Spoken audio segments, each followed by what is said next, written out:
Thank you. Whoever said that, thank you. So welcome everyone to Planning for a Loved One with Special Needs, Guardianship, Supported Decision-Making, and Special Needs Trusts. I'm really happy to have everyone here tonight on this freezing night. My name's Denise Giuliano. I'm the Executive Director of NAMI Howard County. And for those of you who don't know who we are the local affiliate of the National Alliance on Mental Illness. We provide education classes, support groups, and advocacy for individuals and families affected by mental illness. Our programs are free, they're non-clinical in nature, and they are led by peers with lived experience. So if you need more information about us, we would love for you to check out our website, namihowardcountymd.org. I just want to have the staff wave real quick. And if we have any board members, I don't think we do at the moment. And I'll just give you a little housekeeping before we get started. So we are recording the session and we will make it available to those who have registered. It will also be posted on Elville and Associates website in their webinar library. I'm going to ask everyone to stay muted and put their questions in the chat. We will try to get to as many of them as possible, and see if possible, try to keep your questions kind of general in that they would benefit other people on the call. And if you have something more specific to your situation, then Steve has been kind enough to leave his email address at the end of his presentation. So I'm sure he wouldn't mind if you reached out. So, and also we will be emailing the slides to all the people on the participant list, hopefully tomorrow. So keep an eye out for those. So without further ado, I'm happy to introduce our speaker, Steve Elville. Steve Elville is the managing principal and lead attorney of Elville and Associates, an estate planning, elder law, and special needs planning firm with locations in Columbia, Annapolis, and Rockville. His work as an attorney for the past 25 years has been centered in elder law, special needs planning, and estate planning. Steve is a seasoned speaker and educator, and each year presents through many webinars, workshops for businesses and their employees, conferences, and continuing education events. Steve and Elville and Associates maintain a strong focus on education for their clients, their family members, and the communities they serve. He was named to the Maryland Super Lawyers list for the 10th time and 9th consecutive year in 2025. He's also had a feature story written about him in the National Super Lawyers magazine about the Elville Center for the Creative Arts, which is the firm's charitable organization he founded in 2014. So Steve, we are very grateful that you're here and we welcome you to our webinar. Thank you so much, Denise, and everyone in attendance. And I hope you're someplace warm. It's been a tough day for many of us with all the cold weather. And it's my privilege, extreme privilege, to be with you tonight and to present with NAMI Howard County. And I appreciate being invited, and we're going to make it worth your while with lots of hopefully substantive information that you can take home with you and take away from this webinar. And if you have a tablet or a piece of paper or an iPhone or anything, an Android, anything that you can make notes on, you may want to get that ready because there's a lot here, but you're going to get these slides. And I'm going to go ahead and bring up, in the interest of time, because I promised Denise I would keep this to an hour, and we have an enormous amount of information to go over, which is really not fair, actually, but we'll try to do our best to, don't feel like you have to remember every single thing. You're going to have the slides as a resource. And so we're going to leave time for questions. I'm going to bring up the presentation, Denise. And I don't know if you're going to be able to see this or not yet, or if I have control of it. Can you see that, Denise? Or do I have to be given control first? No, I did give you, you should be a co-host. So you should just be able to hit the share button at the bottom and then click on your slides. Oh, I see. Let me do that then. And I'm going to try to get my technical act together here.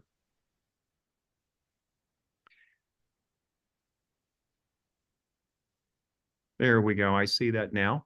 And I'm going to share my desktop. There we go. I hope you can see that. And I want to start my slideshow. So let's see if I can do that. All right. We should be good to go now. All right. So, again, this is going to be informational. We're going to get started just in the interest of time and everybody being available here to start. So, as I just mentioned, this is not legal advice, but we can provide legal advice in a kind of a one-on-one session or a telephone call or a Zoom meeting. So, this is high-level educational information. It's not legal advice. And we're going to talk about all of these things. That's why we're going to be efficient here.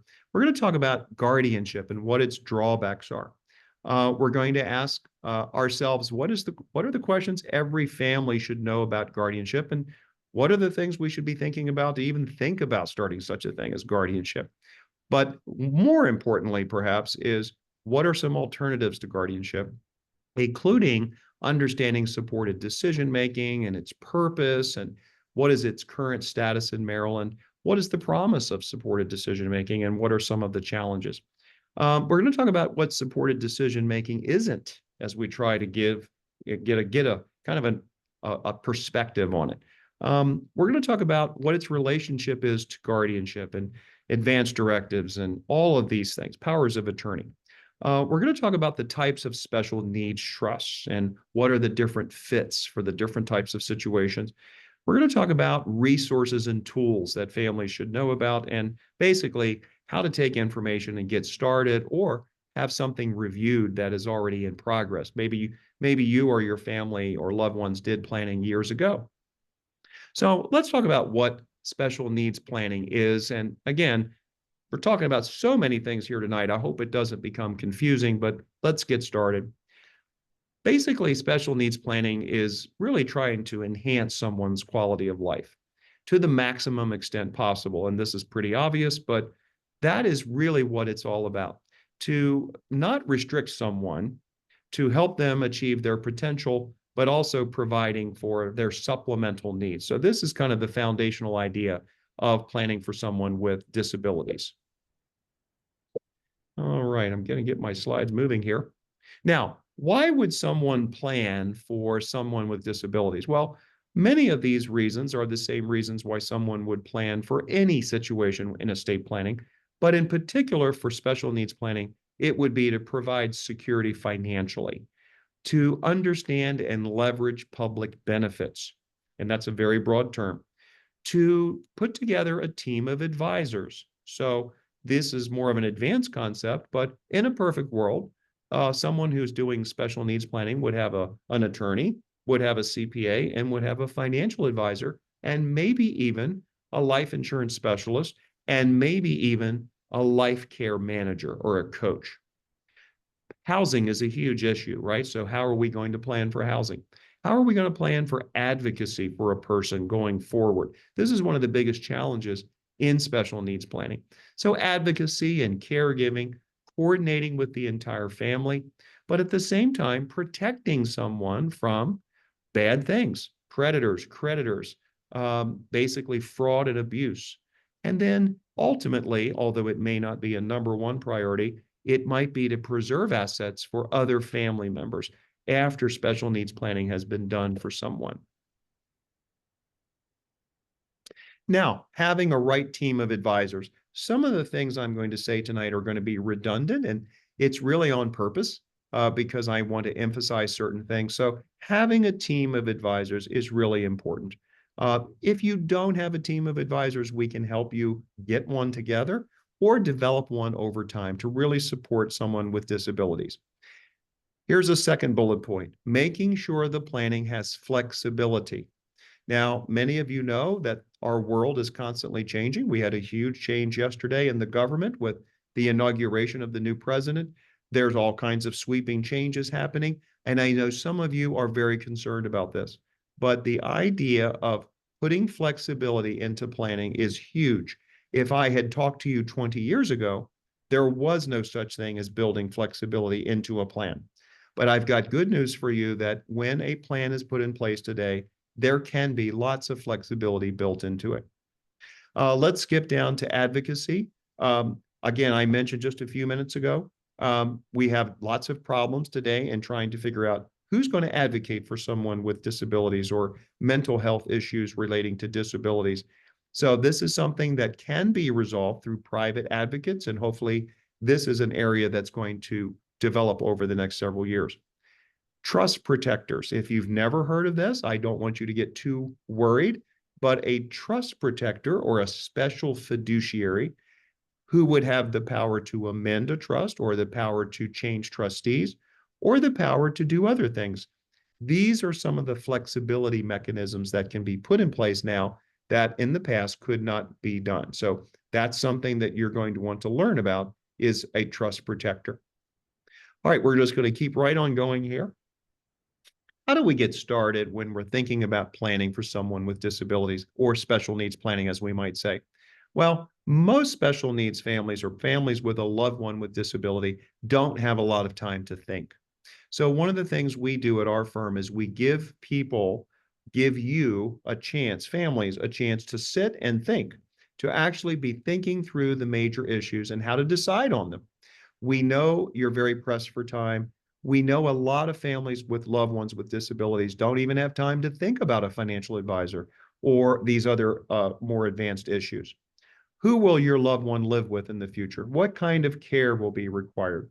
Will there be a need for a guardian or a conservator? We're going to talk about that tonight. Who else might be involved in the support team? What kind of lifestyle is involved? What are the future challenges? Here's one of the most important bullet points on this slide. Building layers, layers of protection, layers of flexibility, but also to understand what is the process, what is the purpose, and what is your goal. Now, some of you or some people who are doing special needs planning will come into any kind of planning situation, and they really don't know the right questions to ask. They don't know what their goals are, but I promise if you were to come in or someone you know were to come in and take the time to be counseled, take the time to think through the issues, you will be able to make decisions and have epiphanies about what the best thing to do is moving forward. So if you don't know what all your goals and plans and questions are, do not worry about that. You have to understand that when you come and meet with an attorney, for example, or try to form a planning team, that there is confidentiality with the attorney-client relationship. So there's nothing to fear, and we're going to talk about that a little bit later. Now, I talked about building flexibility. We talked about trust protectors. We talked about why should people do planning, creating a memorandum of intent. Now, I want you to envision that there are millions of trusts out there, millions of regular trusts, millions of charitable trusts, millions of special needs trusts. Very few of them, if hardly any, will have what we call a memorandum of intent.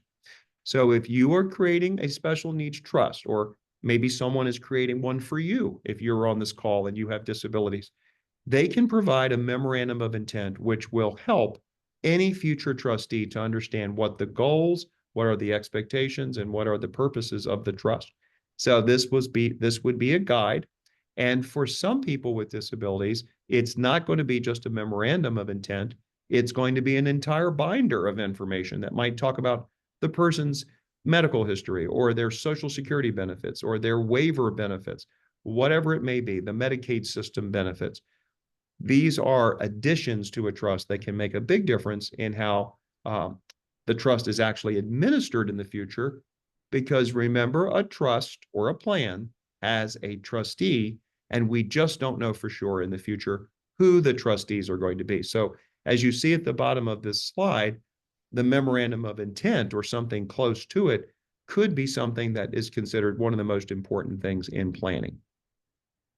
Now, there are advanced tools today to be able to figure out how much will a person need to live on in the future? How much money should be provided for someone who has disabilities? And of course, all the expenses and income need to be taken into account. We're not going to spend a lot of time on this tonight, but you'll notice at the bottom it says, use the resources of financial advisors. So I can tell you that whether it's life insurance professionals at Mass Mutual or Northwestern Mutual or New York Life or financial advisors who are more money manager oriented, these advisors have tools that can help you. So if you are a family with a loved one with disabilities and you do not know where to go for financial advice, I can help you. Our firm can help you to get in the right direction because there's lots of good financial advisors and tools that can help you. Now, we're jumping around a lot of subjects here. I'm going to try to keep framing this for you. We're talking about the world of special needs planning. We're talking about whether a person might need a guardianship or not. And here we are. We're talking about your loved one's incapacity or not incapacity, and whether or not they can sign advanced medical directives, powers of attorney, and so forth. If they have legal capacity, they can sign those documents, and they do not need a guardianship. So that is one alternative to guardianship. They can sign powers of attorney or advanced medical directives. If they lack capacity and they're vulnerable, then we need to consider guardianship, but only as a last resort, to be honest. And then we need to consider supported decision-making. So let's get right into the guardianship discussion. A person is deemed to have legal capacity at age 18, and if they cannot manage their affairs, and many of you have loved ones under guardianship or thinking about it, and remember, this guardianship is the ultimate control. It is the highest level of intervention. It takes away a person's rights, the right to their person, the right to their property. And so we want to be very thoughtful about this before we move forward into guardianship and consider alternatives. As I just mentioned, there are two types of guardianship: the guardianship of the person. You take over their care, their custody, their control, and the person's medical decisions, and the guardianship of the estate, or what we call the guardianship of the property, if the person has property in their name other than Social Security. Now, as I just mentioned, guardianship is the highest form of intervention. So we might say, well, this is a drawback. No one wants to take away the rights of another person. It represents the loss of their legal rights to their person and property. It's cumbersome. There's no question about that. It is expensive. There's no question. It is a loss of flexibility. Now, this is something that most people don't realize, especially in adult guardianship where we have older adults. If there is an older person who does not have the ability to have a financial power of attorney or advanced directive, and we have to resort to guardianship, there's no flexibility to try to preserve assets or do some other advanced planning, because there is court oversight and the money must be, of course, used for the person with disabilities. So as we think about guardianship for someone, these are just some questions I would ask if I were you. And this is, if before we even get started to pursue guardianship, is my loved one lacking the mental capacity to appreciate the nature of decision-making? Now, of course, this is going to be memorialized in certificates of incapacity from physicians. So you don't have to guess on this, but you do need to know where you're coming from on this. Are they really mentally incapacitated as determined by two physicians? Now, here's a question that I always like to ask parents and others, because some people are really torn about this issue of guardianship. I just go right for this particular thing and say, is your loved one vulnerable? Okay. If they are vulnerable, then they are subject to creditors, predators, fraud, abuse, but maybe vulnerable in other ways, like they're not able to live alone. So some of these things are self-evident and we don't have to think about it too much. Sometimes, however, these are very, very tricky questions, and many of you might be struggling with these. So I ask these questions. Is your loved one vulnerable? Does your loved one need protection? And have I explored all options, lesser restrictive alternatives to guardianship? And could my situation be settled by a court agreement short of guardianship, or supported decision-making, or by powers of attorney and advanced directives? And I apologize for my voice. I've been struggling with coming out of the other side of COVID, so I'm a little bit still restricted in my voice. Now, what are alternatives to guardianship? Well, we know that guardianship is the most restrictive, and there's a process. Let's talk about that very quickly here. We've got so much to cover. So the process of guardianship is really getting started with a petition. We have to have two physician statements, one of which has to be dated within 21 days. We have to start this process, and it's going to either be a non-contested guardianship or it's going to be a contested guardianship. And there are pitfalls, and some of the pitfalls have to do with the court-appointed attorney that gets appointed for your loved one. And that court-appointed attorney's job is to make sure they advocate for your loved one and that, make sure their legal rights are adjudicated, because your loved one does have legal rights. And this is no small thing to strip away those legal rights. But it's expensive. It does have its pitfalls, and it can be very challenging. And that's why I would say, please be aware of not only the financial costs of guardianship, and many times guardianship is unavoidable. We have to have it. So we can't worry about that too much, but we want to be aware and have our due diligence of our commitment to the guardianship. Because when we are in a contested guardianship, for example, we are going to be really going towards a situation where the loved one is going to lose their legal rights if we win the case. So there are emotional costs, there are financial costs. And remember that in guardianship in Maryland, okay, even under guardianship, the person who is the ward, the person who is under a guardianship, they are supposed to be allowed to have a supported decision maker so long as the guardian doesn't object. Now, that we're going to see a slide on this, and this is very confusing stuff, because I just talked about taking away someone's rights in guardianship, and now I'm saying that a person under guardianship in Maryland could still have a supporter, because the law actually is that broad that it allows that. But I'm also sad to say that so far I am not seeing courts allow it. Even though the law says that if your loved one is under guardianship, they can have a supporter, I see courts not really allowing it. There may be cases where it is being allowed, but I am not seeing it. So, excuse me. So when we are talking about guardianship, we are talking about the state of Maryland constantly trying to upgrade our guardianship laws to make them more fair, to make them more equitable and just. And supported decision-making is one of those things. But I'm seeing in the judiciary that they are not allowing people under guardianship to have supported decision-making the way I think they should be. So what are some of the alternatives to guardianship? Well, financial powers of attorney. If you have a financial power of attorney or your loved one does, what are they doing? They're appointing agents, and those agents are a substitute for guardianship. So someone under an advanced medical directive, an agent, your loved one does not need a guardian because they have agents to make their decisions if they can't do it themselves. Joint ownership is a substitute for guardianship. If there's a joint ownership situation of an account, there's no need for a guardianship. Representative payee. Many of you are your own representative payees, or meaning you're your own person for SSI or SSDI. Some of you on this webinar are a representative payee for others. So if you are a representative payee for someone, that person does not need a guardianship because representative payee is a substitute for guardianship. Consent agreements. If you had to petition for guardianship, but there's a lot of contest or a lot of pushback on that, and there's a settlement, that could be called a consent agreement, and that's an alternative to guardianship.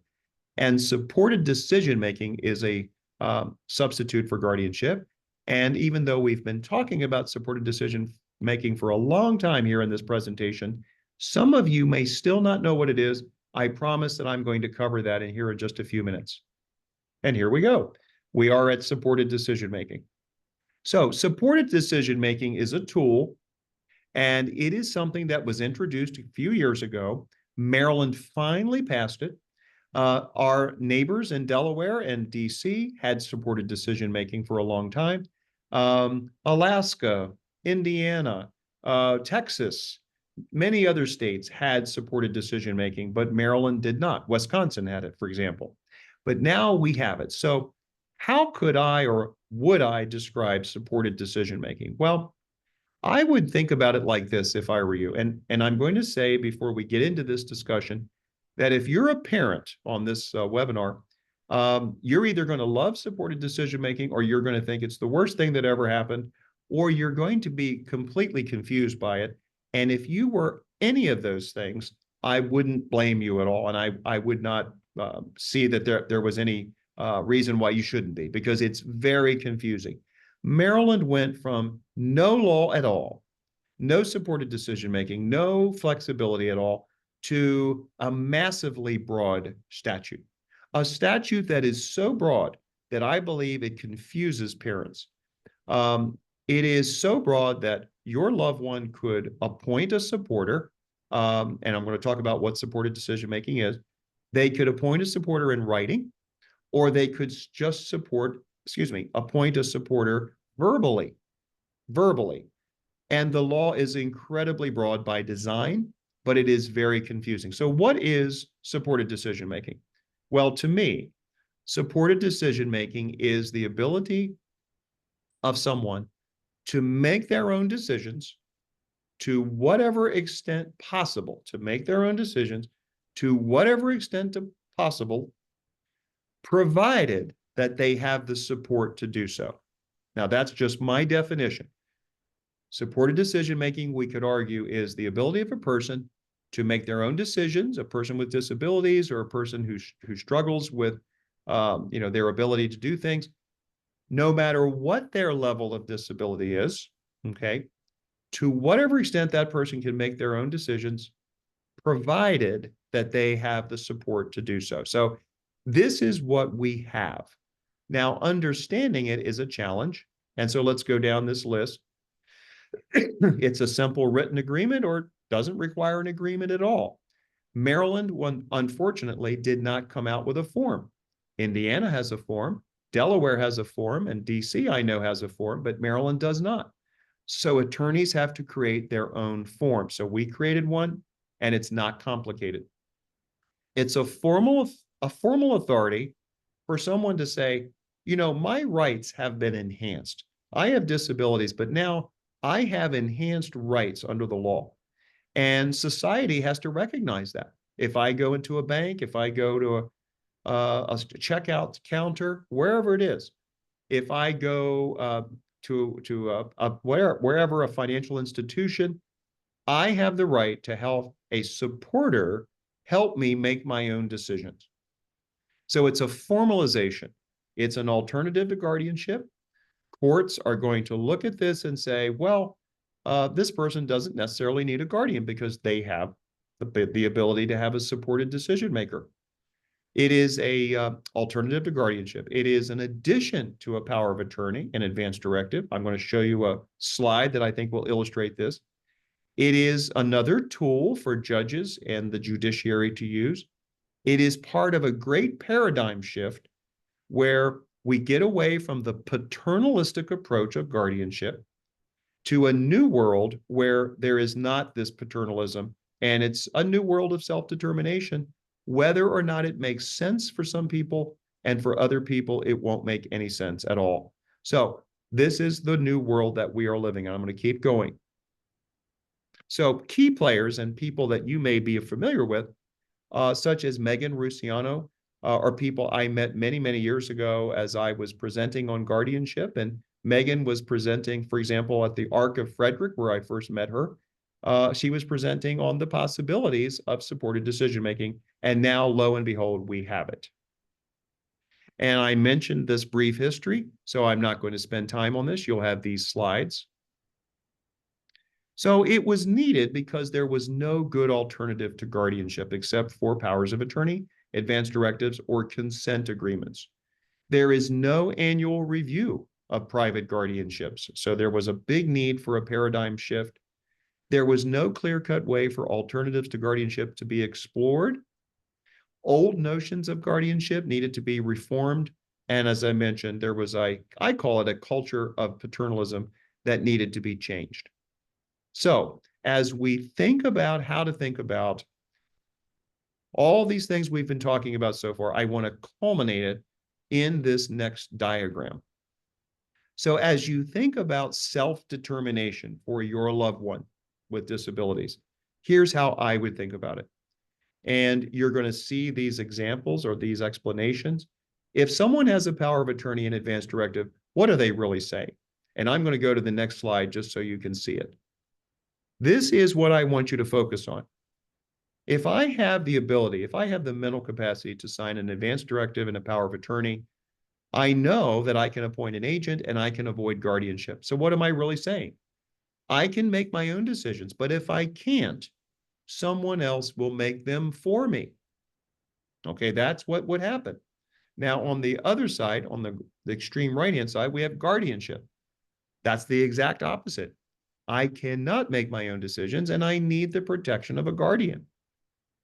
So we have the person who can make their own decisions. If they can't, their agent will do it. This person on the right-hand side cannot make their decision because they need protection. They need the protection of a guardian. But now, if you look at the arrows coming into the middle, this is how I would think of it. And I would think of it as a moving thing, back and forth, left to right, right to left.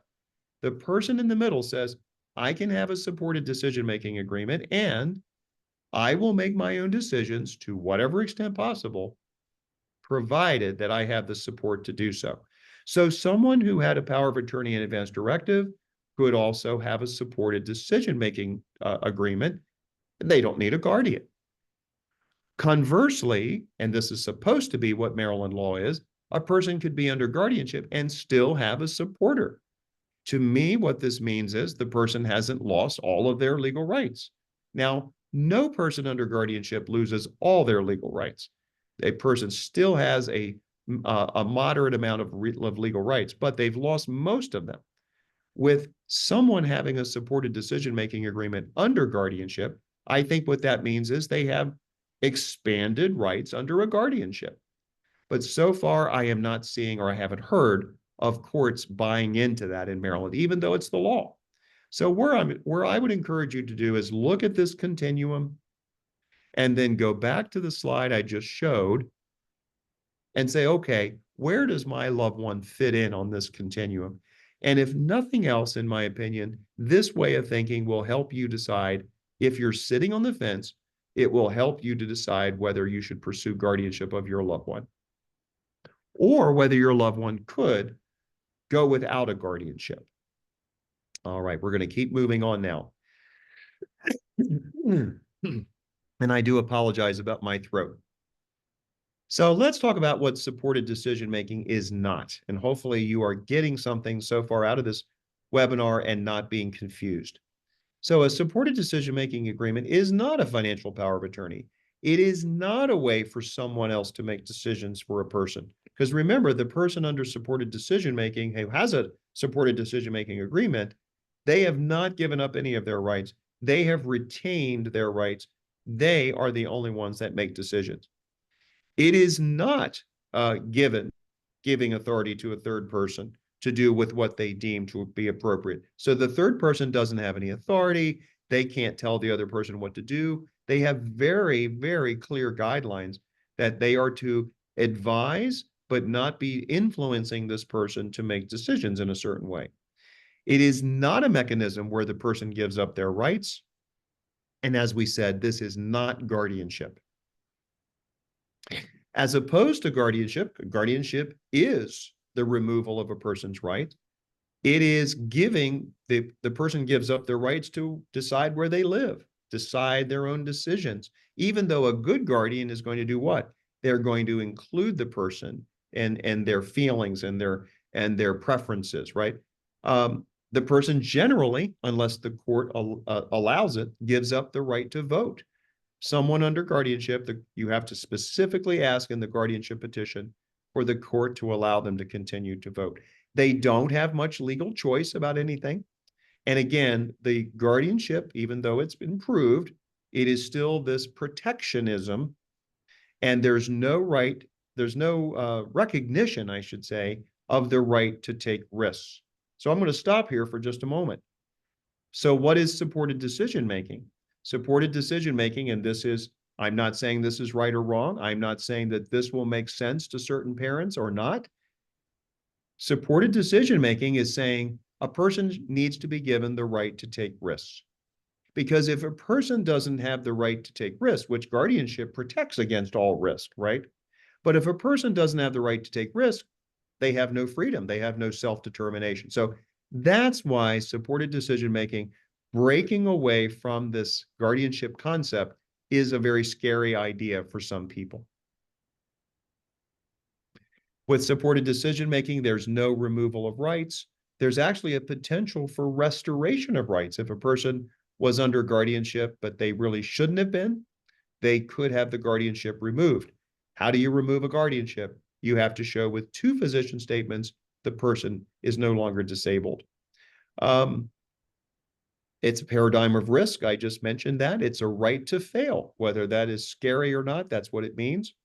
And it can be part of guardianship, even though we have a long way to go. And it can be part or addition to financial powers of attorney and advanced directives.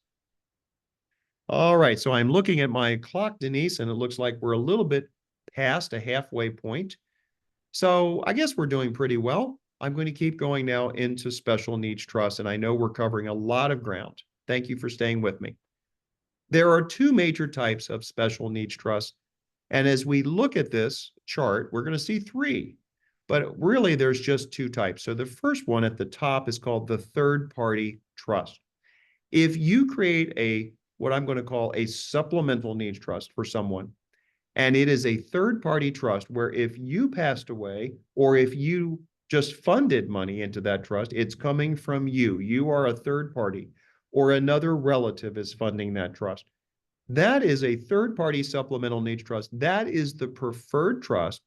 That is the trust that should be created to support someone with special needs. And it can be created by anyone except the person with disabilities.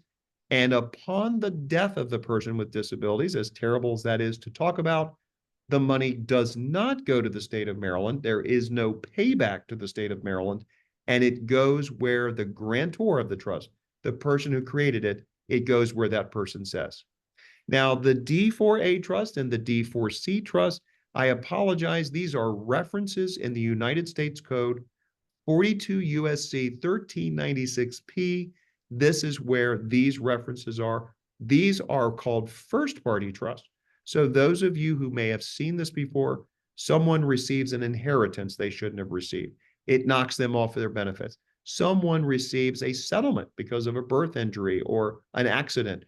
These are the types of trusts that are used to house that money so the person does not lose their benefits.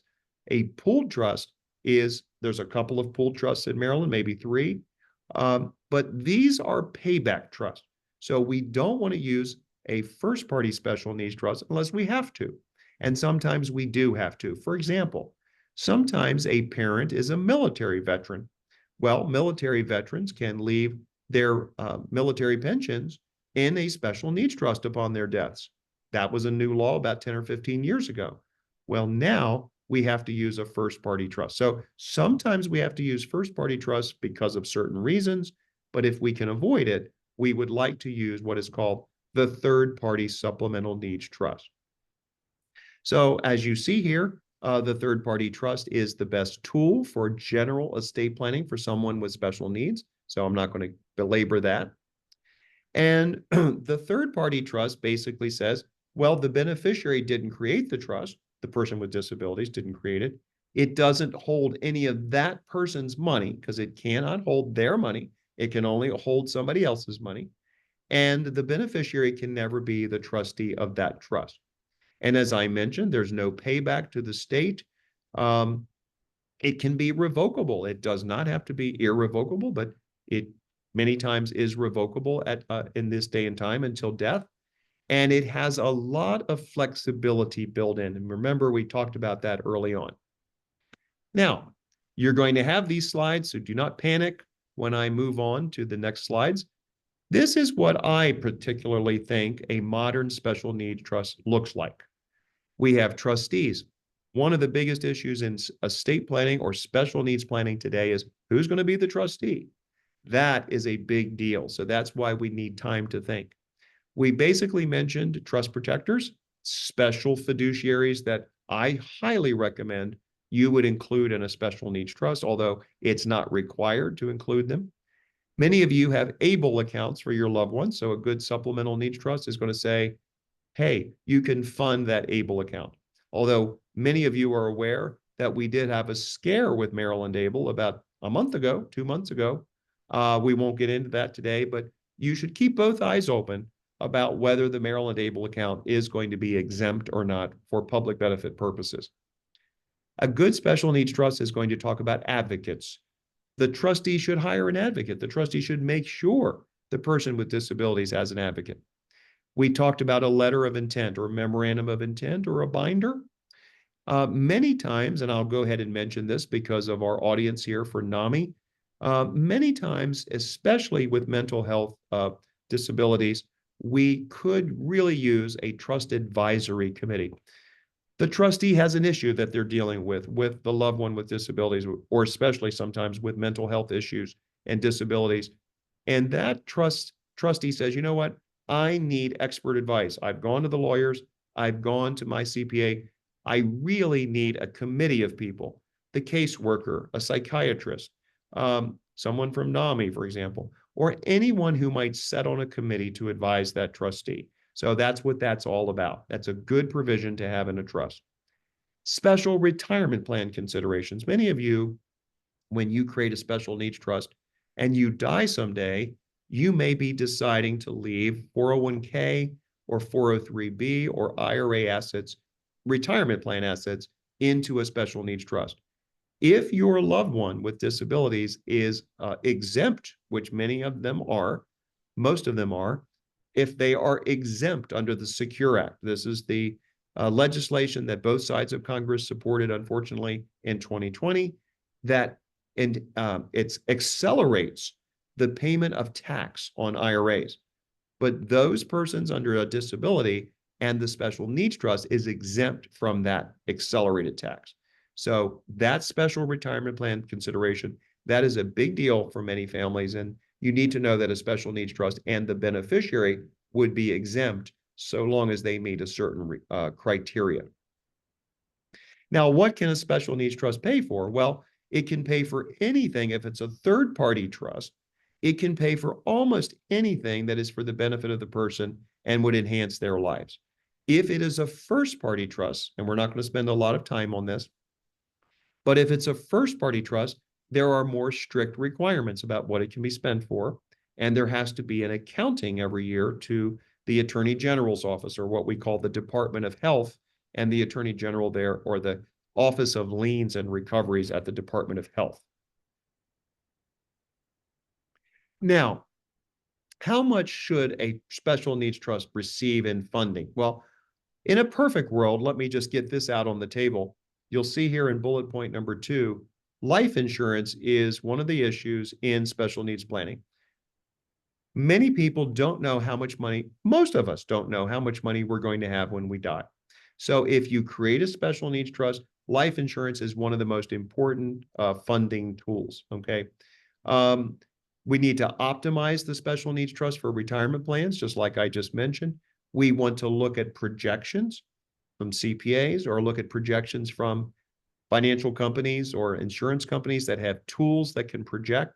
Some of you have financial advisors, and you might have seen a Monte Carlo simulation, they call it, where you can see how much money you might have in the future based on your spending habits. But this is where you want to use advisor resources to say, hey, how much and how can I, what assets am I going to use to fund this trust? Some people, this is not going to be an issue. For other people, this is, and I strongly recommend you consider life insurance or other tools through a financial advisor. Okay, now this is a very important slide. I know that no one on this Zoom call, Denise, is going to do this, but what we want to do is make sure we avoid these problems. So let's say someone dies and they have done no special needs planning at all. Well, what's going to happen is the person's going to receive money they shouldn't have received.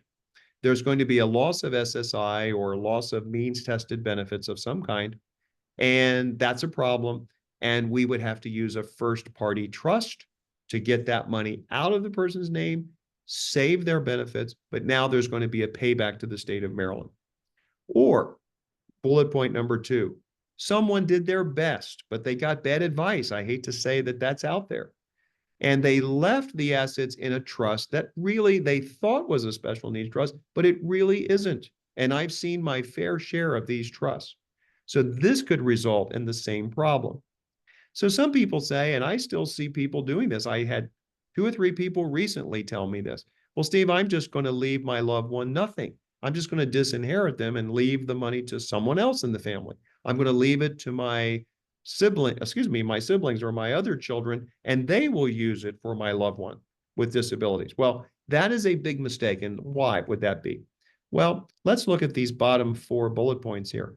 What if that sibling, or what if that other child of the loved one with disabilities, what if they had creditors and the creditor comes in and takes the money? What if the person passes away unexpectedly and they left their assets through their will or through the laws of intestacy to somebody else? What if they got divorced and lost it to a divorcing spouse? What if they decided not to take care of the loved one with disabilities in the future, which doesn't always happen, but that could happen? And I'm going to throw another one in there. What if the person had tax liabilities? They owed Uncle Sam, but no one knew that. And now they left the money to that person and Uncle Sam takes it. So we don't want to make these mistakes. We want to leave money to the third-party supplemental needs trust, or if the person with disabilities has money in their own name already and they need to get rid of it so that they can maintain their qualification for benefits, we want to use a first-party trust. Now, these first-party trusts, we just talked about this. This is to preserve assets and also benefits. And there would be litigation, or there would be some kind of a car accident or an inheritance, or just a well-meaning relative had left money to someone. I saw a case several years ago where a well-meaning person who lived in another state left a 15-year-old who was on the autism waiver, left them $500,000 IRA. And so people do things like this, and the first-party trust is an important thing, but we don't want to focus on that. If we can avoid it, we want to use the third-party trust. Again, these are a little bit redundant, just what I said. Personal injury awards, inheritances, that's when the first-party trust is used. Now, in a perfect world, everybody would have a first-party trust that is already created and it's already approved by the Attorney General, which is free. It's free for the Attorney General to approve it. And to make sure that that trust is just sitting there, so you as a parent don't have to worry about, well, what if my child inherits money that they're not supposed to inherit? Well, you could already, I should say, have this first-party trust sitting there and ready to go. But most people don't create that trust unless it's needed. But in a perfect world, everybody would create the third-party trust and the first-party trust and have that first-party trust sitting there as a backup tool. Okay, now we're getting into the latter part of the discussion. Let's talk about public benefits. And I know we're running out of time already. We have about 15 minutes. If we look at public benefits at a glance, and many of you are very good about this, you know what this is about. I'm going to focus on the column to the left. SSI is the quintessential definition of disability. And as a result of that, the person gets Medicaid. Many of you know that. When a person with disabilities is a possible disabled adult child before age 22, when their parent retires or dies, they will switch from SSI to SSDI, and they will get SSDI, Social Security Disability, on their parent's work record. But many disabled people have a work record of their own. So a person could be in this middle category. They are a Social Security Disability recipient. They get Medicare as a result of that, which many of you know that this happens. And the person could be getting Medicaid, all three of these things, because they also have means-tested benefits. Then we also have HUD benefits, which is what the right side is really saying, this right column. And I'm happy to say that in 2024, HUD updated its rules. So if you have a loved one who is living in HUD housing, we used to be really, really worried about this, and we still are to a little bit degree, but not as much. We were very worried because any distribution from a special needs trust would increase the person's rent in a HUD housing. And so it was very, very bad situation, but the rules have been revised where the HUD rules are not as onerous as they used to be. In 2025, the SSI rate is $967 a month, and some states like California supplement this a little bit, but SSI is still not that great, but it is something, and it is for food and shelter. And many of you on this webinar may receive SSI or your loved one does. All right. Now, with apologies, in this particular presentation, we're skipping around a lot. So we talked about guardianship. We talked about the need for supported decision-making, the pros and cons of it. We talked about avoiding guardianship. We've talked about the different kinds of trusts. We're trying to cover so much ground here. And now we're talking about flexibility again. So Jeff has put some slides in here for me to discuss. Remember, we talked about the Trust Advisory Committee in a special needs trust. We talked about a trust protector, someone who can amend the trust if the laws change. How often do the laws change? Well, just since 2020, the laws about the retirement plans and the Secure Act have changed twice. So it's important to have trust protector to be able to amend the trust or to deal with trustee issues if the trustees need to be replaced. The Secure Act, we just talked about this. If we go down this list, we see that healthy individuals, people that are not disabled, for example, neurotypical or healthy individuals that are over age 21, they have to take their retirement plan assets. If a loved one leaves them an IRA, they have to drain that IRA in 10 years and pay all the tax. Well, that's not good because prior to 2020, this was not the case. But now, as you see in the middle here, there are only 5 types of individuals that are exempt. And you'll notice that disabled persons or chronically ill persons, and I'm going to add another category, and their supplemental needs trusts are exempt. So we want to make sure that in special needs planning, we are looking at the possibility of someone leaving an IRA and making sure that we understand that that person is exempt and the trust is exempt.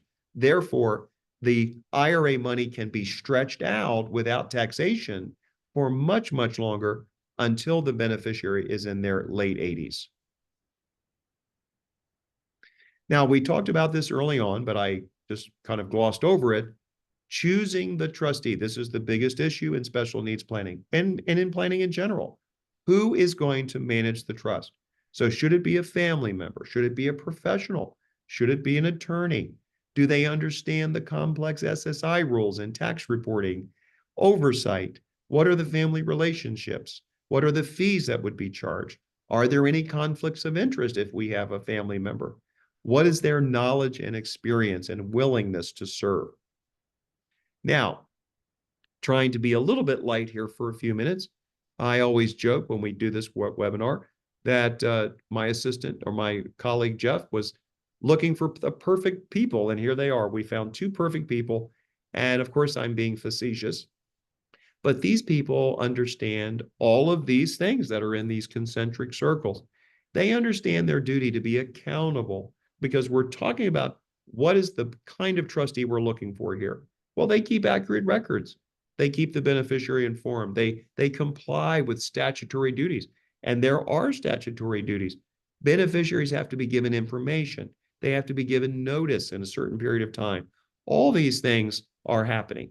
The beneficiary has to have their best interest advocated for. Understanding public benefits. They have to invest the money appropriately, not themselves. They have to hire professionals because if a trustee tries to invest the money themselves and they're not really a professional, they are breaching their fiduciary duty. They need to hire professionals for taxes and for investments. So the trustee selection process for you or a loved one that's creating a trust for someone could be easy. It could be, hey, I know exactly who I'm going to appoint. Or it could be, no, this is an issue we need to hash out. Should we use a family member, which is an interested person, or should it be an independent person like a friend or another independent individual or a trust company? And of course, the trustee selection process is best done in reviews about estate planning, talking about the issues, what is the advantages of individuals versus corporate independent trustees, and where does a trust protector come in, and how can I feel good no matter how much I've done to design this trust and choose all these people? How can I feel good that for the long term in the future, we've built in flexibility through a trust protector? I want to throw in here, even though it's already 8 o'clock and we only have 10 more minutes, Again, if I had met many of you 20 years ago, I would not be able to say what I'm getting ready to say.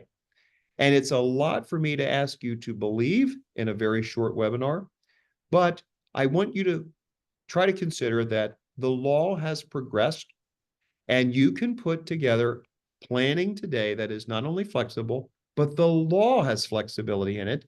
And if your loved one's situation changes, there are techniques, which we don't have time to get into tonight, where trust could be revised and changed due to circumstances that may change in the future.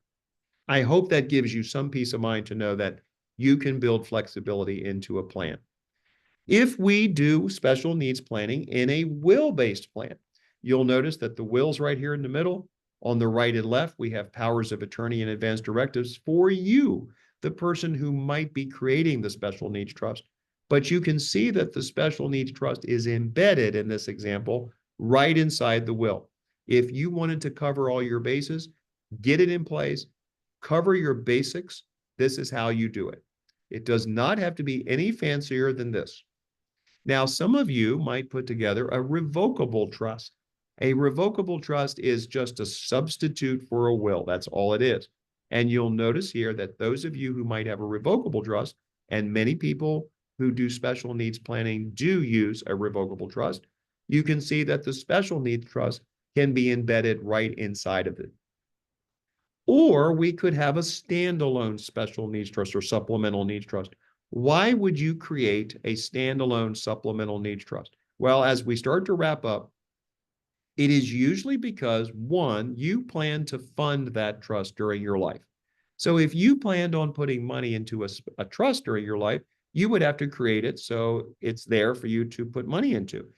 Because otherwise, the trust would not be created until your death if you were to embed the trust the way I just described inside of a will or inside of a revocable trust. Now, the second reason is you know someone else who wants to fund the trust. So if you knew someone else, then we'd have to create it now, because what if that person died before you? They wanted to fund the trust. You have to create it yourself. And the third reason is more of a esoteric reason.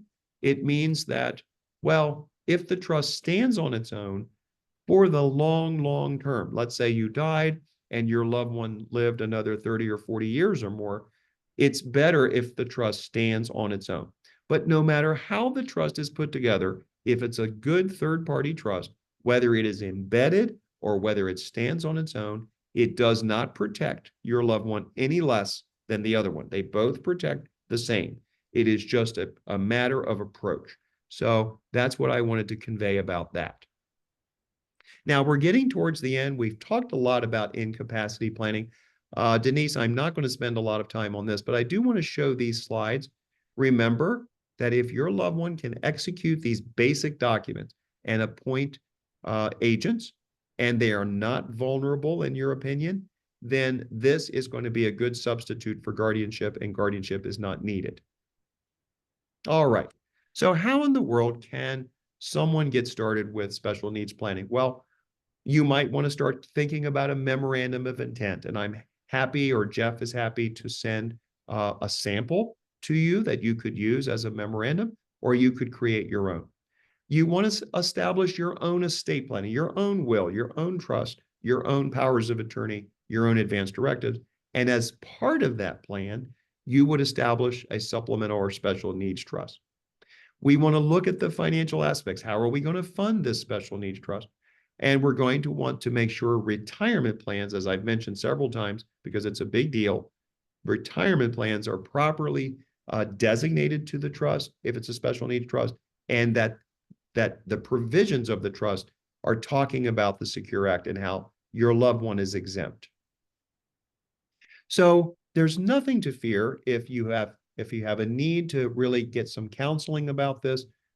There's nothing to fear, because even though it sounds strange to be talking to someone about these issues, talking about all your personal affairs, there's an attorney-client privilege that attaches. So even if you were to consult with an attorney about these issues, your conversation with that attorney, even if you didn't become a client, your conversation is privileged. It is an attorney-client privilege. There's confidentiality.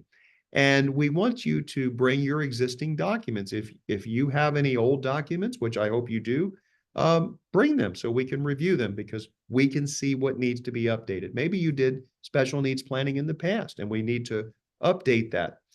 We want to know whether you have a financial advisor. And if you don't, we want to help you connect with one or interview several or have a CPA or a life insurance specialist and so forth. If you need a life care manager, we want to help you connect with the best life care managers we are aware of today. And bring your questions for a discussion. But the big issue is really giving you time to think so that you can come to some conclusions as you open yourself to counseling and a back and forth partnership of discussion. That's really how you get from point A to point B. And with that, I just want to say, Denise, we did our best to end in an hour. I know I had to really go through a lot there. I hope the audience didn't get too overwhelmed, but I thank you all for sitting through that. And Denise wanted me to be sure to leave plenty of time for questions, and that's what we're here to do now. That's my information. But remember, don't be daunted by this. Don't feel like it's overwhelming, even though it may seem like it, because these legal concepts do come out when you are in a situation where you're getting good counseling and good partnership there with someone who's trying to work with you and you're working with them to try to satisfy your particular situation. So Denise, I'm going to turn this back over to you and thank everybody for sitting through that. That was just in time because I got kicked out of the meeting for like 2 minutes and I was trying to get back in. So here I am. So I don't know if all of the questions that were in the chat for me are gone. So I don't know if the staff, are they still there for you guys? Because you might have to read them. Yeah, so there. Okay, right, great. I Thank you. see. I see some here. So Denise, do you want me to go ahead and just read what I'm seeing? Yeah, that'd be great. Okay, so I see a question here. When should a third-party trust be funded? So that's a great question that came in at 7:45. So what I'm going to say is when you create, if you were to create a standalone third-party trust, obviously in a perfect world, what you would do is you would fund it immediately with permanent life insurance. And then that's a big thing that I just said there. And it's easy for me to say because permanent life insurance is expensive.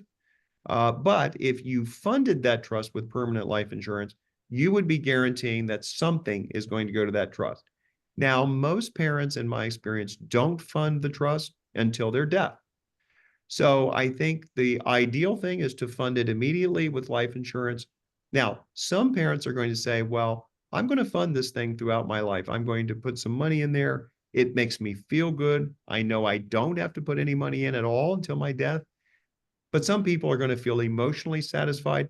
Some people are going to charge their child rent and make sure that SSI is not reduced.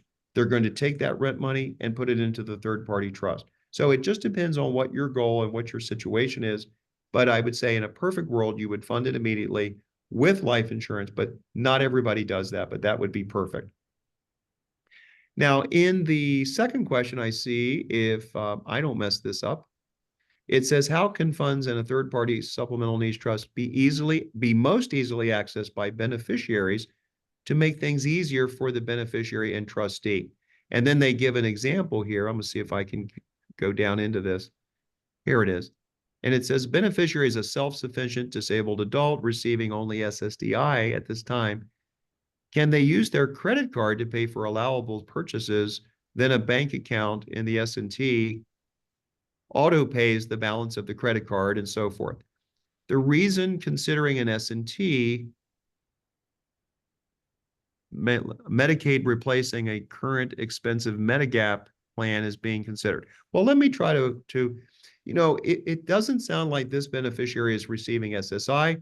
And remember, SSI is the most restrictive, right? So SSI has some very restrictive rules that an average supplemental needs trust is going to have. A typical trust, supplemental needs trust, is going to have some provisions that say, hey, don't distribute money to the beneficiary. So for example, our special needs trust might say, don't distribute money to pay off a credit card. Don't give the beneficiary cash. Don't give the beneficiary gift cards. But there are a little bit more relaxed rules with SSDI because this child is not on SSI. What I would say, if you haven't already heard of it, is I would just go ahead and use a TrueLink card. So TrueLink Financial, and many of you are aware of through Maryland Able, but TrueLink Financial came out several years ago. And basically, Social Security has no problem with TrueLink.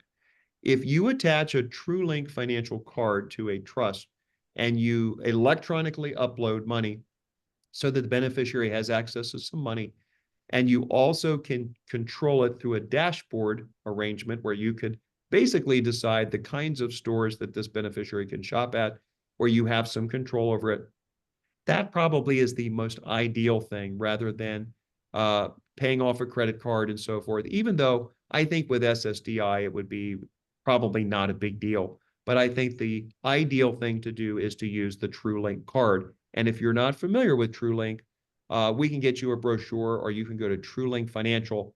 But it is a way for a trustee to be able to make money available to a beneficiary that's on public benefits without compromising the benefits.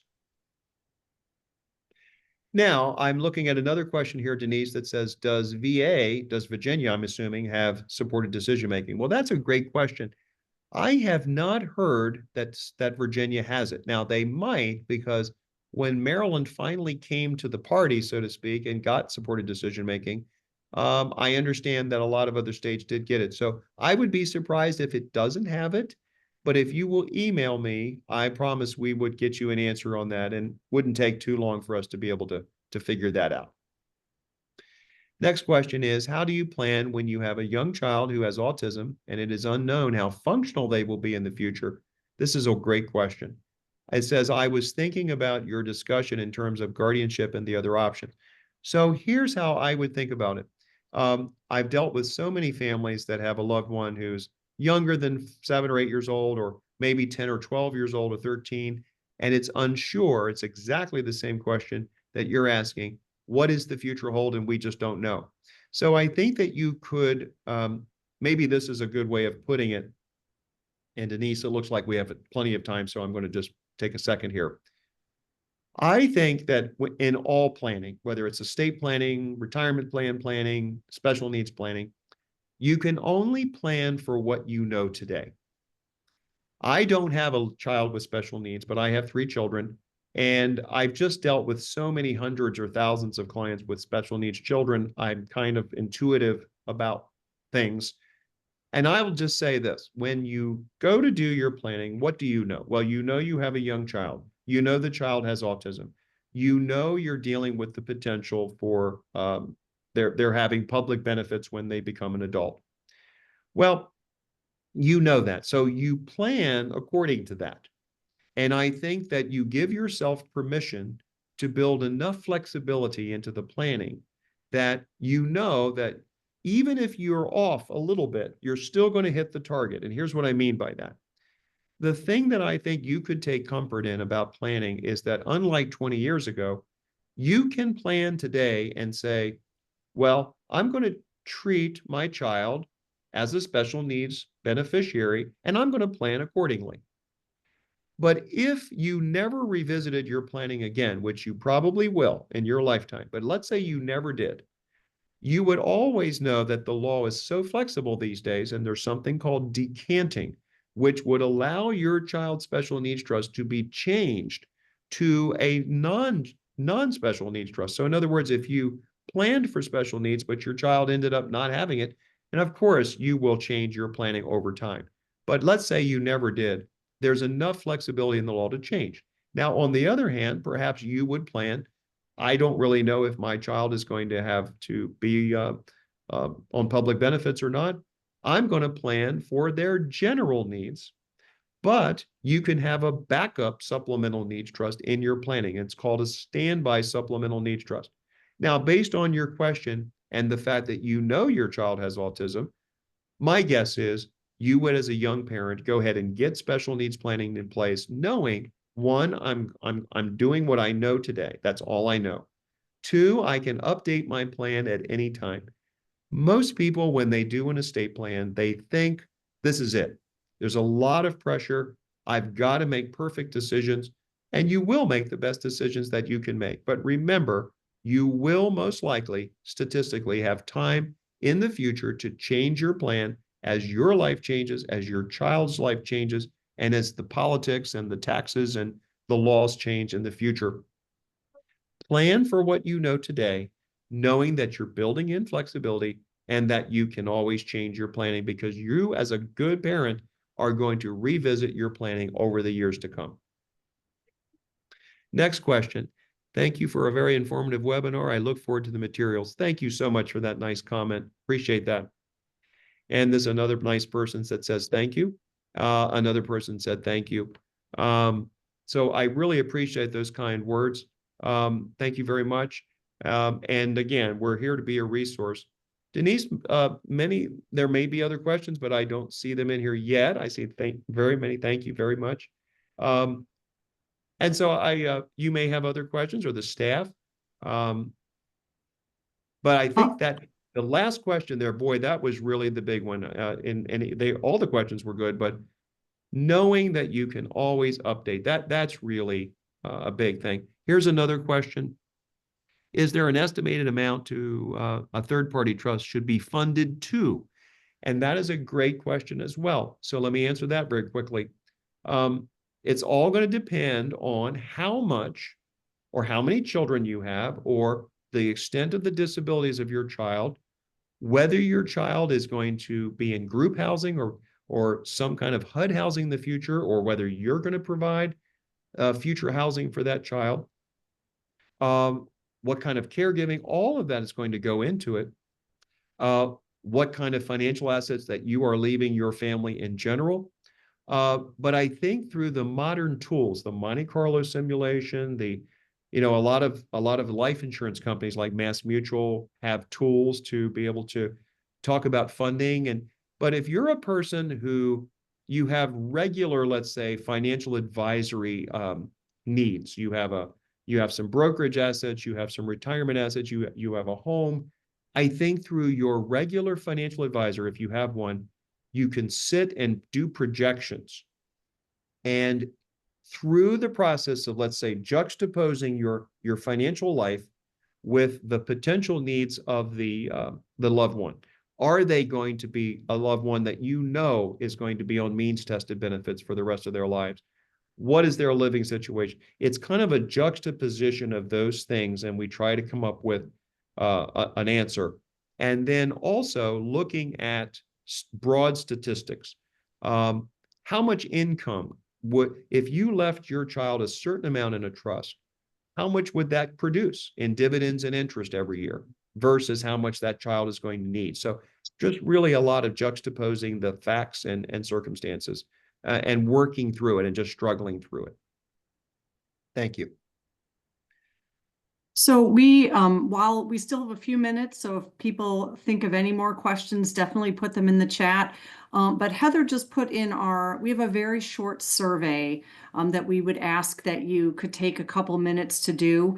A lot of our work is grant funded, and evaluations are required for us to show that we're using these funds wisely. But we also really use these to get ideas for future webinars and other meetings. So if you have ideas for us, we really appreciate it. But again, we'll keep it open for a few more minutes. And Steve, you've been great, and a lot of information in there. Yeah. So we will definitely be sending it out, and we really appreciate you having, or being willing to put your contact information on there in case people think of a question, in an hour or at a future time. But this has been really helpful. Thank you. It's my privilege.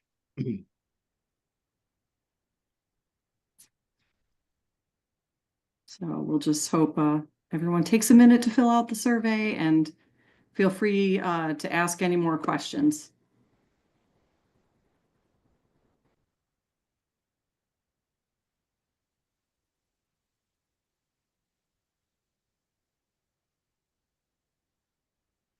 So I'm hoping the recording didn't get stopped when I got kicked out of the meeting. It looks like it's still recording, so Oh, that's hopefully. good.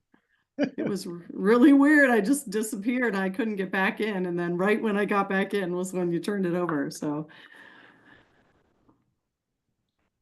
technology is a wonderful thing, but drives me bananas sometimes.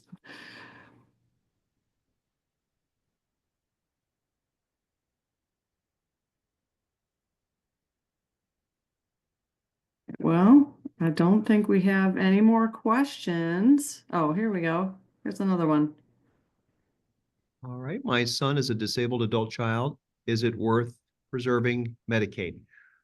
Well, the answer is that's a very broad question, but I guess I'm just gonna say in general, yes, because, and thank you for that very nice, thank you very much.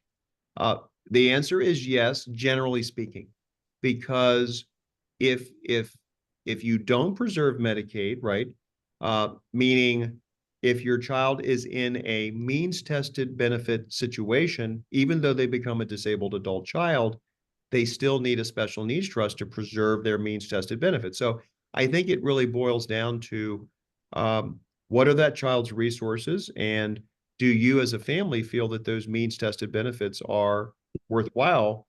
For example, a day program or whatever it is that your child receives. And certainly that would be the determining factor about whether it's worth preserving. So most people would say yes, but certainly there are situations where it's going to be a situation where you say, well, we're glad he's a disabled adult child and the Social Security is higher, but we're not going to worry about preserving the means tested benefits. But generally, I'd wrap up by saying, I don't see the relationship between this child becoming a disabled adult child and then not preserving means tested benefits. So I would say most people would say, yes, it's definitely worth preserving it. We don't want to lose those means tested benefits, but there are exceptions.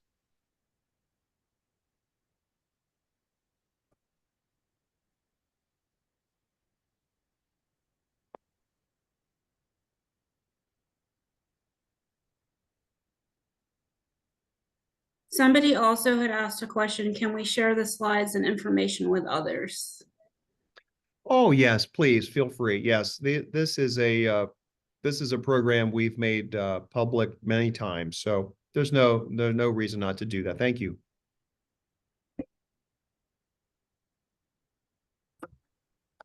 I missed that one.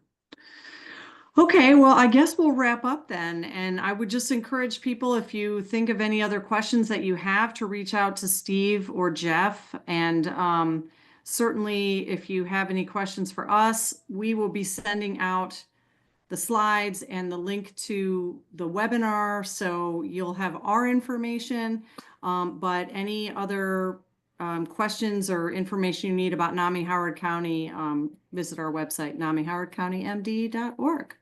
So thank you all for coming, and we hope you got some good information, which we're pretty confident that you did. So you did a great job, Steve, and we really appreciate your time. Thank you so much. Everyone stay warm and be well. Yeah. All right. Bye now. Take care. Bye.